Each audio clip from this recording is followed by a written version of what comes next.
কিন্তু অত্যন্ত গুৰুত্বপূৰ্ণ কথা আপুনি মোক সুধিলে যে শতিকাৰ আটাইতকৈ ডাঙৰ দুৰ্যোগটো মহাপ্ৰলয়টো শিৱসাগৰ যোৰহাট আৰু চৰাইদেউত কিয় হ'ল এতিয়া IMD ইণ্ডিয়ান মেট্ৰলজিক্যাল ডিপাৰ্টমেণ্টে স্পষ্টকৈ কৈছে যে নাগালেণ্ডত কোনো ধৰণৰ ডাৱৰ বিস্ফোৰণ হোৱা নাই আগতে অসমৰ মুখ্যমন্ত্ৰীও কৈ আছিল যে ডাৱৰ বিস্ফোৰণ কালিৰ পৰা মুখ্যমন্ত্ৰীও কথা বদলালে ডাৱৰ বিস্ফোৰণ হোৱা নাই বুলি তেওঁ স্বীকাৰ কৰিছে ইণ্ডিয়ান মেট্ৰলজিক্যাল ডিপাৰ্টমেণ্টে যেতিয়া কৈ দিছে যে ডাৱৰ বিস্ফোৰণ হোৱা নাই গতিকে এতিয়া কোনেও আৰু ফাঁকি কথা কৈ ডাৱৰ বিস্ফোৰণৰ ওপৰত আৰু দায় দোষ দিব নোৱাৰিব আচলতে নাগালেণ্ডত যিটো ঘটনা ঘটিছে সকলোৱে বুজি লোৱা দৰকাৰ যে নাগালেণ্ডত দুটা ঘটনাৰ কাৰণে তিনিটা ঘটনাৰ কাৰণে এই কামটো হৈছে এক প্ৰবল বৃষ্টিপাত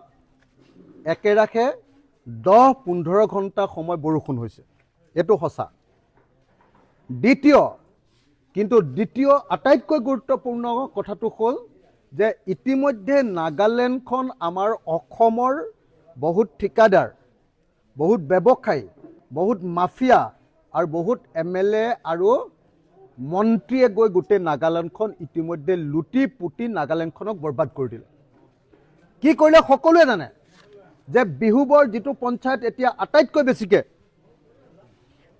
বেছিকে একদম এফেক্টেড হৈছে তাত কি কৰে তাত অবৈধ কয়লা তাত আনি জমা কৰে তাৰমানে আমাৰ অসমৰ যিকেইজন ঠাইত এতিয়া বানপানী হৈছে সেইবিলাক অঞ্চলৰ MLA বিলাকে জড়িত আছিলে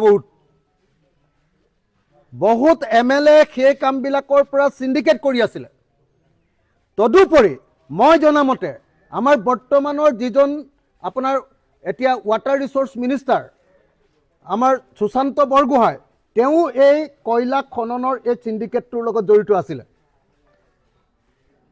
মই যিমান দূৰ জানো তাৰ লগত পীযুষ হাজৰিকা আৰু জয়ন্ত মল্ল বৰুৱা জড়িত আছিল আৰু মই যিমান দূৰ জানো অসমৰ মুখ্যমন্ত্ৰীয়ে এটো অনুমতি দি নাগালেণ্ডৰ পৰা অবৈধ কয়লা খনন কৰাই কি কৰিছিল গোটে পাহাৰবিলাক ধ্বংস কৰি পেলাইছিল কি হৈছিল জানেনে নাগালেণ্ডৰ গোটে পাহাৰবিলাকত আমাৰ মন জিলাৰ যৰ পৰা কি কয় ৰখ মুককচাং কয় না কি কয় ৰখ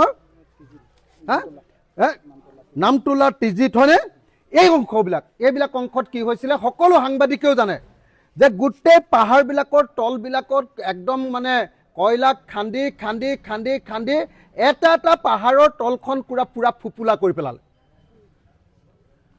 এটা পাহাৰৰ তলত এটা লেক বা পুখুৰী বা হ্ৰদ হৈ গ'ল তাত গোটেই পানী জমা আছে আজি 2-3-5 বছৰ ধৰি ওপৰত খালি পাহাৰটো আছে তলত গোটেই পানী মাজত গোটেই পানী তলত আকৌ হিল তাৰ মাজৰ পৰা কয়লাখিনি উলিয়াই নি গোটেই গাঁত সৃষ্টি হৈ আছিল নাগিনিমৰা অঞ্চলত সেই গোটেই পানী এবাৰ বানপানীৰ লগত একেলগতে যেতিয়া বাৰম্বাৰ বৰষুণ হ'ল 10 ঘণ্টা 15 ঘণ্টা বৰষুণ হ'ল পাহাৰ খহিবলৈ আৰম্ভ কৰিলে এতিয়া পাহাৰ খহাৰ লগে লগে সেই হ্ৰদবিলাকত জমা হৈ থকা অৰ্থাৎ অবৈধ কয়লা খনিবিলাকত জমা হৈ থকা পানীবিলাক নামি আহিলে তদুপৰি কি কৰিছিলে যে একদম এই সময়খিনিত আমি দেখিছিলোঁ যে আমাৰ 37 নম্বৰ ৰাষ্ট্ৰীয় ঘাইপথৰ সম্পূৰ্ণ মাটিটো তাৰ পৰা আনিছিলে নাগালেণ্ডৰ এই পাহাৰৰ পৰা গতিকে পাহাৰবিলাক ভাঙি চিঙি শেষ তৃতীয় কামটো কি কৰিছিলে নাগালেণ্ডৰ পৰা নামি অহা যিমান নদী আছে সব নদীৰ মোহনাৰ পৰা মুখখনৰ পৰা কি কৰিছিলে আমাৰ ইয়ালে গোটেই শিল বা বোল্ডাৰবিলাক এক্সট্ৰেক্ট কৰিছিলে বিহুবৰ শিল আৰু কয়লাৰ কাৰণে বিখ্যাত এতিয়া বিখ্যাত আছিল আগতে এতিয়া কুখ্যাত তো এই যে আমাৰ MLA মিনিষ্টাৰ আমাৰ এই অঞ্চলৰ MLA কিজন জড়িত আমাৰ সুশান্ত বৰগোহাঁই তেওঁ এদিন মোক একদম সন্মুখত দিছপুৰত আদিত্য বিক্ৰম বুলি আমাৰ ইয়াত এজন DC আছিলে সেই DCজনৰ সন্মুখত মোক কৈছে যে মই এই কয়লা সিন্ডিকেটৰ পৰা মাহেকত 5 লাখকে লওঁ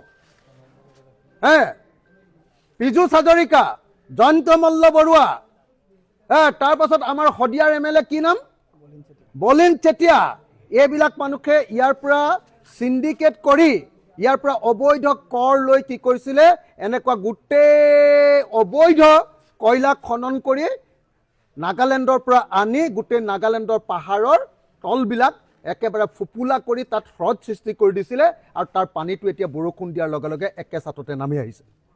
দ্বিতীয়টো কি জানেনে? তৃতীয়টো, প্ৰথমটো হ'ল বৰষুণ, অতিমাত্ৰা বৰষুণ। দ্বিতীয়টো হ'ল এই পাহাৰবিলাক ভাগি পৰিলে, কাৰণ তাৰ ভিতৰত ফুপুলা কৰি পেলালে কয়লা খানি, তাৰ লগত বোল্ডাৰ ৰেষ্ট্ৰিকশ্যন নদীবিলাকৰ পৰা, তাৰ লগত আকৌ মাটি খানি পেলালে গোটেই পাহাৰবিলাকৰ পৰা। এইটো দ্বিতীয়। আৰু 3 নম্বৰ কাৰণটো কি জানেনে? বহুতে লুকুৱাব খোজে, কিন্তু আচল কথাটো হ'ল 2025 চনৰ ফেব্ৰুৱাৰী মাহৰ পৰা দিখৌ হাইড্ৰ' ইলেক্ট্ৰিক প্ৰজেক্ট বুলি আমাৰ দিখৌ নদীৰ ওপৰত নাগালেণ্ডে এটা প্ৰজেক্ট বনাই আছে। দিখৌ হাইড্ৰ' ইলেক্ট্ৰিক প্ৰজেক্ট বুলি এটা প্ৰজেক্ট বনাই আছে, power project, hydro' electric power project, নদী বান্ধ বনাই আছে। সেই নদী বান্ধত কেইবাশ স্কোৱাৰ কিলোমিটাৰ,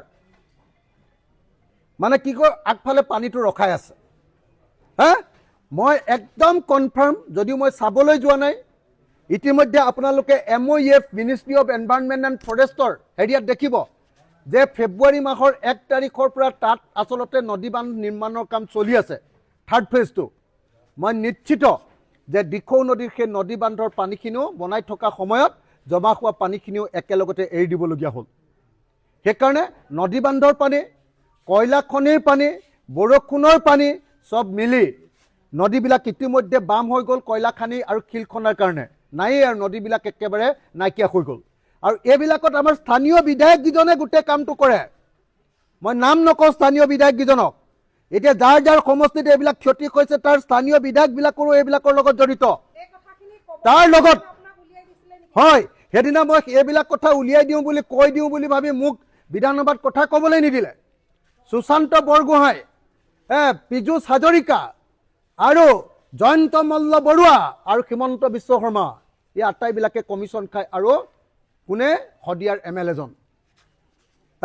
আজি সেই তেওঁলোকৰ লোভীয়া দৃষ্টিৰ কাৰণে, তেওঁলোকৰ লুণ্ঠনৰ কাৰণে আজি শিৱসাগৰ, চৰাইদেউ আৰু যোৰহাট জিলাখন খতম হৈ গৈছে। এঘৰ মানুহৰ কোটি টকা লোকচান হৈছে, কোটি টকা। কোনো মানুহে বিশ্বাস কৰিব নোৱাৰিব যি দেখা নাই যে এটা পঞ্চায়ত সম্পূৰ্ণৰূপে শেষ কৰি পেলালে।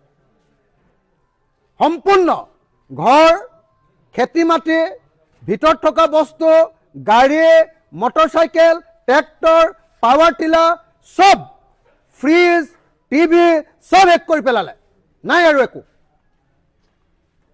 নাই, খতম। আৰু ঘৰ দুৱাৰবিলাক চব পানী সোমাই বৰবাদ হৈ গ'ল। গতিকে এই যে মহাপ্ৰলয় আহিলে, এই মহাপ্ৰলয়টোৰ কাৰণে আমাৰ লুণ্ঠনকাৰী মন্ত্ৰী, MLA আৰু চিণ্ডিকেটৰ মাষ্টৰকেইটাও জড়িত। ইহঁতিও অপৰাধী। গতিকে ইহঁতৰ ওপৰতো তদন্ত হ'ব লাগে।